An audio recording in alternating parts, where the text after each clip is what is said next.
My dear music lovers, నేను మీ హర్ష మహేష్. ఈరోజు మనం ఉన్నాం కాగజ్ నగర్ ఏరియాలో. మనం అప్పుడప్పుడు రీల్స్లో చూస్తుంటాం, పులి తిరిగింది, అక్కడ తిరిగింది, ఇక్కడ తిరిగింది, కౌటాల ఏరియాలో అని చెప్పేసి. కౌటాల ఏరియా ఈ పక్కనే, కౌటాల ఏరియా పక్కన కడంబ అనేటటువంటి గ్రామం. ఈ కడంబ అనేటటువంటి గ్రామం ఎంత పుణ్యభూమి అంటే, ఇక్కడ ఎంతోమంది అమరవీరుల నెత్తురుతో ఊపిరి పీల్చుకున్నటువంటి రణరంగమైనటువంటి పుణ్యభూమి ఇది.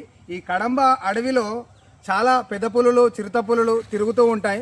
దీన్నే వాళ్ళు అప్పుడప్పుడు రీల్స్గా చూపిస్తుంటారు. కడంబలో, కౌటాలలో పులి తిరుగుతుంది, అక్కడ తిరుగుతుంది, ఇక్కడ తిరుగుతుందని. కానీ ఇది అడవే, చాలా పెద్ద అడవి. ఇక్కడ పులులు ఎప్పుడూ తిరుగుతూ ఉంటాయి, ఇప్పటికీ నివసిస్తున్నాయి. సో ఈరోజు మా స్నేహితుడు ఏదో పని మీద రావడం జరిగింది. వాళ్ళ చుట్టాలందరూ ఇక్కడే ఉంటారు. దానికోసం అని చెప్పేసి వాడు ఇప్పుడు చెబితే కానీ తెలియదు, ఇదే కడంబ, ఇదేరా ఇటువైపే పులులు తిరుగుతుంటాయి, ఇదే అడవి. అట్లాగే ఇది ఎందరో